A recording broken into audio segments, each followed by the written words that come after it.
Hello everyone, আসসালামু আলাইকুম। আমার প্রিয় আপুরা, তোমরা কেমন আছো? আশা করি সবাই ভালো আছো। আলহামদুলিল্লাহ, তোমাদের দোয়া এবং আল্লাহর অশেষ রহমতে আমিও ভালো আছি। নাজনীন ব্লগ চ্যানেলে আরো একটা নতুন ভিডিও দেখার জন্য তোমাদের সবাইকে স্বাগত জানাইতেছি। আশা করি বরাবরের মতো আজকের ভিডিওটাও তোমাদের কাছে ভালো লাগবে।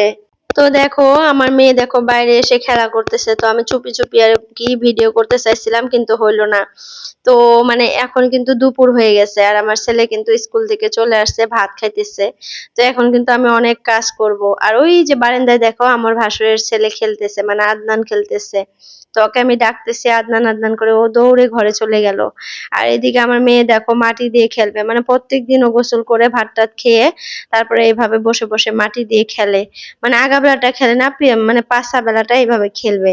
তো প্রত্যেকদিন এটা করে, আর এই রোদের মধ্যে বসে বসে খেলে। আজকে কিন্তু অতটা রোদ উঠে নাই, তো যার জন্য খেলতে দিছি যে একটু খেলুক। আর এই পাশে আমি একটু কাজ করব তার জন্য। তো এখানে ওকে রেখে মানে ঘরে যাইতে নিছিলাম, তারপরে দেখলাম একজন মানে মানে কি বলবো, বৃদ্ধ মহিলা আর কি, মানুষের বাড়িতে যে খুঁজে খায়, বলতে একটু খারাপই লাগতেছে, মানে ভিক্ষা করে খায় যে, আমরা যেটা আর কি সাধারণ ভাষায় বলি, ঘরোয়া ভাষায় যে ভিক্ষা বা ভিক্ষুক এরকম করে বলে না। তো মানুষের বাড়িতে আর কি খুইজা খায়। তো আসছে, তো আমাকে বলতেছে যে আমি চোখ অপারেশন করছি, আমাকে কিছু দাও। তো আমি বললাম যে আমার কাছে তো খুচরা টাকা নাই, তো আমি কিছুটা বেশি করে আর কি চাল দিয়ে দিই আপনাকে। তো বলল যে দাও। তারপরে আবার বলতেছে যে আমার অনেক খিদা লাগছে, যদি ভাত আছে তাহলে আমাকে একটু ভাত খেতে দাও। মানে এই মানে এই বউটা আর কি, আপু মাঝে মধ্যে আসে আমার কাছে, এটা ওটা আর কি আবদার করে, আমি দেই। তো যার জন্য কিন্তু আমার কাছে আরো আবদার করে যে মানে চাইলে পাই। আর আমারও খুব খারাপ লাগে যে জিনিসটা আমার কাছে আছে, তো সেটা না দিয়ে ঘরে রাখবো। আর ইনার অনেক দরকার, তো এটা কিন্তু অনেকটাই খারাপ লাগে। তো যখন আমাকে বলল যে আমি ভাত খাবো, খিদা লাগছে, তো আমি বললাম যে আপনি হাত মুখ দিয়ে এখানে বসেন, আমি ভাত নিয়ে আসতেছি। তো এই তো দেখো ভাত মুখ ধুয়ে এই যে ঘরে এসে বসছে এখানে। তো এখানে আমি ভাতটা দিয়ে দিলাম। তো এখানে বসে বসে খাইতেছে। আর আমার মেয়ে তো তারপর আরো কিন্তু আবদার করছে আমার কাছে, আমাকে একটা নাইটি আর একটা ওড়না দিবা পুরান, মানে নতুনও কিন্তু চায় না। মাঝে মধ্যে এসে আমাকে বলে যে আমাকে একটা ওড়না দাও, নাইটির কথা কোনোদিন বলে না। তো আজকে ফার্স্ট টাইম বললো যে আমাকে একটা নাইটি দাও। মানে একটা কাপড় পরছে, যে কাপড়টা বলে অনেক পুরানা, মানে মানুষই দিছিল। তো তারপরে আমার অনেক খারাপ লাগলো। তারপরে আমার কাছে একটা নাইটি আর ওড়না ছিল, ওই দুইটা দিয়ে দিলাম। আরো কিছুটা মানে বেগুন ছিল, গাছের বেগুন তুলে দিয়ে দিলাম যে বাড়িতে নিয়ে রান্না করে খাইও। আসলে এরকম মানে মানুষকে দেখলে না, মানে সাহায্য করতে ইচ্ছা করে, কিন্তু পারি না আর কি। যতটুকু সামর্থ্য কুলায় আমি কিন্তু ততটুকু তো যাই হোক আমি দিয়ে দিলাম, উনি চলে গেল। তারপর আমার ছেলেরও খাবার শেষ হইলো। তো ওকে এখন মানে বললাম যে তুমি খেলো, ময়নাকে নিয়ে আমি একটু কাজ করি, বাইরে যাব, বাইরে একটু কাজ করব। তো চলো তোমরা আমার সাথে কি কাজ করি দেখো। আমার বাড়িটা তো একদম জঙ্গলে ভরপুর হয়ে আছে। তো সেই জঙ্গলগুলাই এখন আমি পরিষ্কার করব। আর আমার ভাসুর আজকে কিন্তু বাড়ি থেকে চলে যাবে আর কি, শিবসাগরে চলে যাবে। কারণ সামার ভ্যাকেশন শেষ, একদম কমপ্লিট। তো আজকে প্রায় 28 তারিখের মতো, 28 তারিখ না 29 তারিখের মতো, 29 তারিখ। তো আজকে চলে যাবে, কালকে মানে শিবসাগরে চলে যাবে। আজকে মানে শ্বশুর বাড়িতে যাবে। আর আমার যা কিন্তু যাবে না, আমার যা মানে তার বাড়িতে থাকবে, মানে বাবার বাড়িতে থাকবে কিছুদিন। আর তোমরা তো জানোই শিবসাগরে কি অবস্থা, মানে বানপানি হয়ে একদম হুলস্থুল হয়ে গেছে, সবকিছু ভেঙে উঠে গেছে। তো এখানে কিন্তু অবস্থা খুবই খারাপ। তো তারপরে আমার ভাসুরকে যেতে হবে, কারণ 1 তারিখ থেকে স্কুল খোলা, মানে অ্যাটেন্ডেন্স দিতেই হবে। স্কুল খুলবে যে ওই অ্যাটেন্ডেন্সটা দিতেই হবে। তারপরে তারপরে যদি আবার বন্ধও দেয় তখন আবার চলে আসতে হবে, কিন্তু একদিনের জন্য যদি খোলা আছে তাহলে যাইতেই হবে। অনেক দূর রাস্তা, কিন্তু যদি বন্ধ থাকতো ভালোই হইতো, আরো কিছুটা দিন থাকতে পারতো। কিন্তু মানে স্কুলের নিয়ম কানুন তো তোমরা এখন জানোই, মানে অ্যাটেন্ডেন্স দিতেই হবে তোমার যত কিছুই হয়ে যাক। তো যার জন্য চলে গেছে, তো যাবে আর কি, এখনো যায় নাই, ওরা রেডি হইতেছে। তো আমি ভাবলাম যে এই ফাঁকে কাজগুলা করে নেই। গেছিলাম ওদের বাড়িতে, যা দেখি সবকিছু মানে ব্যাগ ট্যাগ একদম প্যাকিং করে নিছে, জাস্ট এখন গাড়িতে মানে উঠাবে সবকিছু। আর আমার মেয়েটা এইরকম, বাড়ি থেকে যদি কেউ নতুন কাপড় পরে বের হয়ে যায় ও অনেক কান্নাকাটি করে। তো আমার যা আসছিল আমার কাছে চাবি দেওয়ার জন্য, তো এসে দেখে যে আমি কাজ করতেছি। আর আমার মেয়ে তাকে দেখছে, মানে ওর কাকিকে দেখছে, দেখে যে স্টাইল করছে, মানে নতুন কাপড় পরছে। তো কান্নাকাটি স্টার্ট করে দিছিল। তো আমি বললাম, মা ওরা না বেজি দিতে যাইতেছে, মানে সুই দিতে যাইতেছে ডক্টরের কাছে, তোমাকেও দিবে, তুমি যাইতে চাইও না, কান্নাকাটি করো না, তাহলে কিন্তু ডক্টর তোমাকেও বেজি দিবে। তো তখন ভয় পাইলো, ভয় পায় বলতেছে যাব না মা, আমি যাব না। তো তারপরে যে খেলতেছে ও, আর আমি দেখো এখানে যে বাঁশ দিয়ে যে বেড়া দিছিলাম, তো সেই বেড়াগুলো একদম পচে গেছে, তার জন্য ভেঙে ফেললাম। আর এইখানে কিন্তু এখন আমি আর নতুন করে কোনো কিছুই ওরকম গাছ গাড়বো না, মানে জঙ্গল করব না। মানে যা ভুল করছি একবারই করছি, বাড়ির ভেতরে আর ওরকম কোনো গাছই লাগাবো না। আর ভাবছি কিছুদিন পর এই ফুলের গাছগুলো খুব সুন্দর করে সাইজ করে দেব, যাতে দেখতে ভালো দেখা যায়। এত জঙ্গল হলে কিন্তু বাড়িতে একদমই বাজে দেখা যায়। তো এই সাইডটা দেখো এখন একদম পরিষ্কার হয়ে গেছে, দেখতে কিন্তু ভালো লাগতেছে।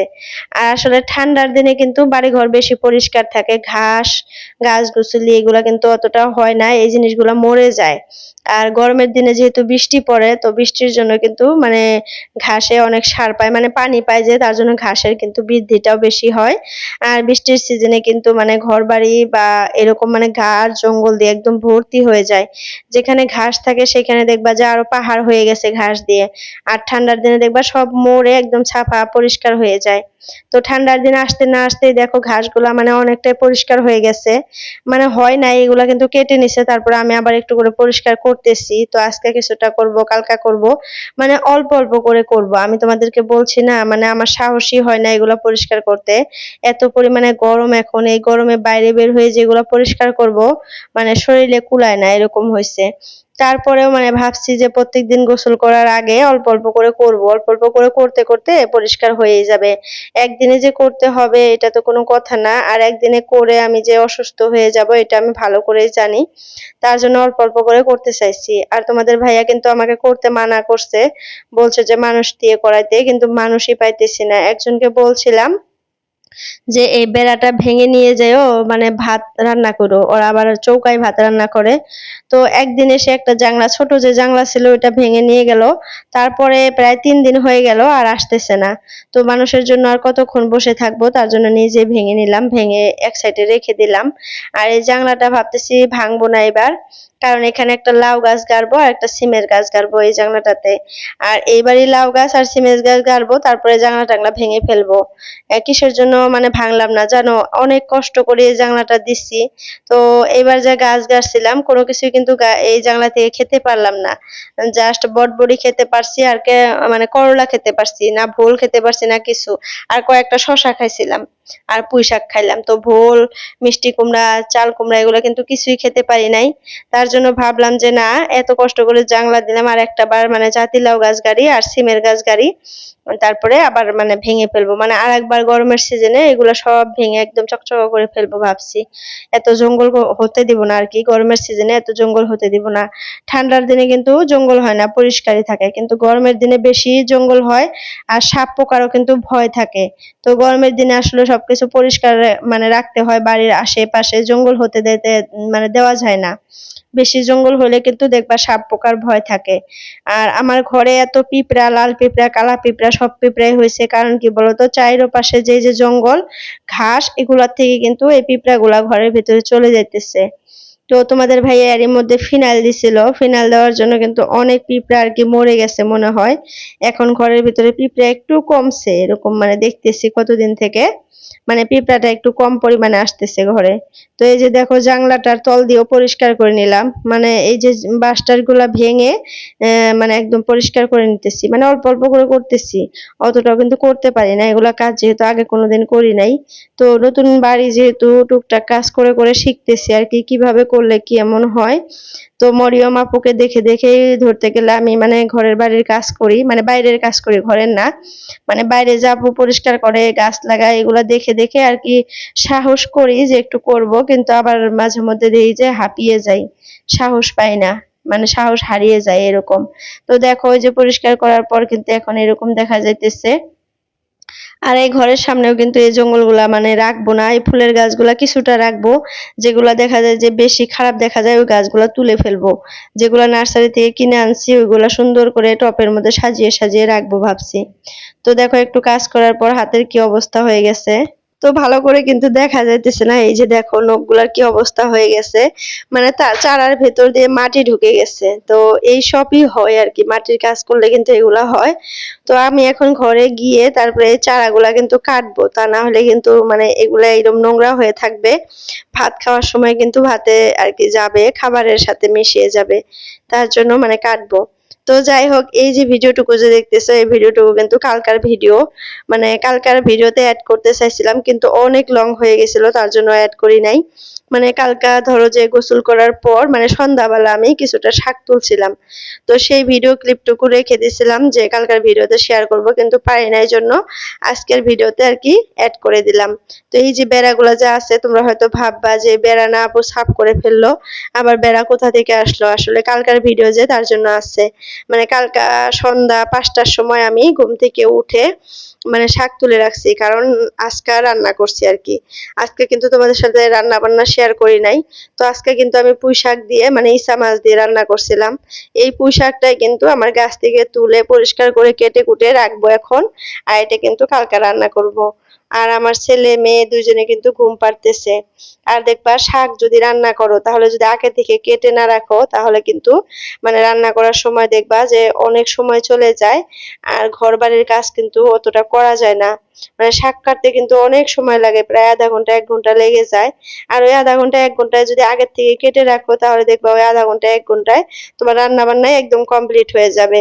তো যার জন্য কিন্তু আমাদের সাংসারিক জীবনে অনেক এরকম মানে টুকটাক থাকে টেকনিক, যেগুলো আমরা ফলো করে করে কাজ করি। যেহেতু মানে আমরা খুব তাড়াতাড়ি কাজ করে ভালোবাসি আরকি। খুব তাড়াতাড়ি কাজগুলা শেষ করে বসে থাকতে ভালোবাসি, একটু আরাম করতে ভালোবাসি। আমি আর ও কি বিশেষ করে সারাদিন কাজ করতে আমার একদমই ভালো লাগে না। তাড়াতাড়ি করে কাজ করব, কাজ সেরে তারপরে বসে থাকবো, একটু আরাম করব, ওইটা ভালো লাগে। তো যাই হোক শাকগুলা তুলে নিয়ে আসলাম, নিয়ে এসে দেখো এখানে বসে বসে কাটতেছি। এখন কেটে কুটে রেখে দেব। তো যাই হোক, ভিডিওর এই পর্যায়ে এসে আপুদের কাছে একটা রিকোয়েস্ট করি, আপুরা তোমরা যদি কেউ নতুন আসো প্লিজ আমার চ্যানেলটা সাবস্ক্রাইব করো। আর সাথে থাকা অল বাটনটা ক্লিক করে দিও। এতে করে আমি যখন একটা নতুন ভিডিও আপলোড করব তোমাদের মোবাইলে নোটিফিকেশন পৌঁছে যাবে। আর সময় করে কিন্তু তোমরা আমার ভিডিওটা দেখতে পারবা। তো দেখো এই তো শাকগুলা কেটে নেই, একা একা কাটলাম যেহেতু অনেক সময় লাগছে। তো এরই মধ্যে কিন্তু আমার মেয়ে ছেলে দুজনই ঘুম থেকে উঠে পড়ছে, ঘরের মধ্যে আমাকে ডাকতেছে। তো আমি বললাম যে বাইরে চলে আসো, তো এই যে বাইরে চলে আসলো। তো যাই হোক আপুরা, আজকের জন্য ভিডিওটা এতটুকুই। বাই বাই, আল্লাহ হাফিজ।